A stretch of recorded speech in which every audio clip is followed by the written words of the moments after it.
Our presentation today focuses on satellite cities in the US. Satellite cities are largely post-industrial, smaller communities in the orbit of a larger metropolis.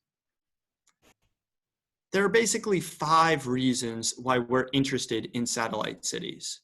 In this period of inequality, we've seen regional inequality as well. Large metropolises have seen substantial growth, while these legacy post-industrial cities have stagnated. And for these satellite cities in particular, it's been very hard for them to capitalize on positive economic growth because so much of it gets pulled in to those larger metropolises. And while that pulling effect is happening, these communities have been hard hit by economic change, are left with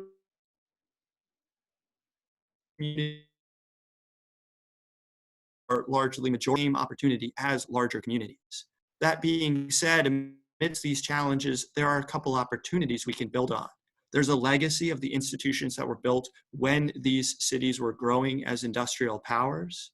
And there's also the ability, by addressing the issues in these communities, to deal with the larger challenge of regional inequality. If we can build up smaller cities, then we can build stronger regional economies. Our analysis focused on 4 major US satellite cities: Buffalo, New York; Milwaukee, Wisconsin; New Haven, Connecticut; and Providence, Rhode Island. We, through our analysis, focused on the different stakeholder groups, and were able to identify key stakeholders in each of those groups for every one of those 4 cities. In conversations and our research, we were able to understand which stakeholder group in each city was a strength and had strong capabilities, and which ones were weaknesses and were not seeing active engagement in the innovation ecosystem. For our analysis on ECAP, we identified 3 common challenges that each of these satellite cities was facing, starting with brain drain, which means retaining young, skilled people in the satellite city to work for and start their own IDEs. The second challenge that we saw rise to the front for each of these cities was lack of a culture of entrepreneurship. And then the third one that we saw in common was lack of access to risk capital, especially for early stage companies. I'm not going to walk through all of the PPIs and recommendations that each of these cities are taking and should take to address these challenges, but I can give you a sampling. For the first one, related to brain drain, we've seen government-led investments to revitalize the infrastructure in these cities to make them more attractive places for young people to live. And we also think that they should continue addressing inequality and public safety challenges through equity-minded workforce and infrastructure investments. Regarding the lack of culture of entrepreneurship, we've seen community building events and spaces, as well as innovation centers and parks and districts to really create entrepreneurial communities for people to gather and build that culture. And we also think that engaging the legacy industrial manufacturers in the innovation ecosystem is something that these cities could do better at. And then lastly, in the place of traditional venture capital, we've seen corporations and governments in these cities step up and really organize their own VC funds and accelerators to provide funding to early stage companies. Some other ideas we have include investor treks and engaging local financial services firms to provide more non-traditional risk capital or risk capital from outside the local system to early stage companies.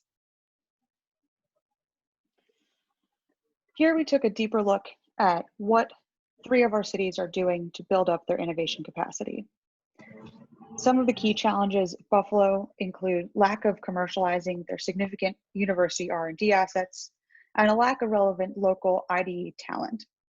We won't go through all the existing policies and programs for each city, but a recommendation for Buffalo to tackle these challenges includes expanding and monitoring early stage workforce development programs, which are already in place to ensure their success and also expand the reach of those programs, and then recruiting large corporations to build relationships with universities and serve as incubators for existing research in those universities. New Haven is also struggling with commercializing its significant university R&D assets. It has taken a few different approaches in its existing PPIs, so its recommendations are slightly different. For New Haven, we think it's important to build a strong VC and PE market there is a lot of potential but lack of funding in Connecticut. Additionally, New Haven hasn't focused as much as we'd like to see on a specific industry, so we recommend focusing research on advanced manufacturing, where we believe there's a real opportunity for them to succeed. Finally, Providence is dealing with a different set of challenges around government stagnation and a lack of prioritizing or understanding the creative sector needs. In order to deal with this, we recommend that Providence's leaders leverage Brown and RISD's research to really focus in on what their innovation ecosystem is going to look at and engage stakeholders to chart a path forward so that there's a comprehensive plan for them to build up their innovation capacity. Thank you, Danny. And moving on to addressing equity concerns, I think the way we would pretty much frame the challenges are they're threefold. The entry point, how folks access this ecosystem, the barriers, what those barriers are and how interconnected they are, and how people even get to the point of being able to access and overcome those barriers, which is the pipeline, and focusing on the education component of that. Across these cities, we've seen different approaches via PPIs to address these different touch points. With access, it's been through accelerating training programs, recruiting marginalized populations, and trying to attract and support them to be able to gain entry to the ecosystem. And then as they are navigating the various barriers from housing, transportation, workforce development, we've seen a lot of partnerships and collaboration, public and private, to address these needs and to support these populations. And then from education as a publicly provided resource, we've seen a lot of state-led initiatives that have dedicated funding to support curricular and extracurricular programming to advance these populations to be able to engage in the ecosystem. While we think that many of these have been very bold for these cities and have achieved relative success, we do have recommendations to ensure that they're having greater impact in the long term. With access, we think just having more folks at the table, having more stakeholders that are engaged, particularly those who are community-based, are going to be critical for identifying, understanding, and supporting these different marginalized groups, and in supporting that collaboration between the public and private sector. Regarding addressing those barriers, we think that there are a lot of just at the ability to be eligible or qualify for these programs where there are a lot of limitations. So just making sure that they're thinking about the underrepresented, the undereducated, the underemployed, the undocumented, to ensure that you're really able to tap into all of the potential talent that each of these cities have, no matter where they are, and understand that they're having difficulty just even being able to engage. And lastly, our recommendation is around the education piece, which again is state-led, making sure that there's industry engagement, that as folks are thinking about what industries, what sectors are going to be a part of their ecosystem, making sure that you have those industries at the table as well that are helping ensure that these pipelines are leading to the skills, the demand, what's needed in the industry, and ensuring they're not there just when folks start applying for these jobs or getting into the industries, but that they've been engaged throughout that process.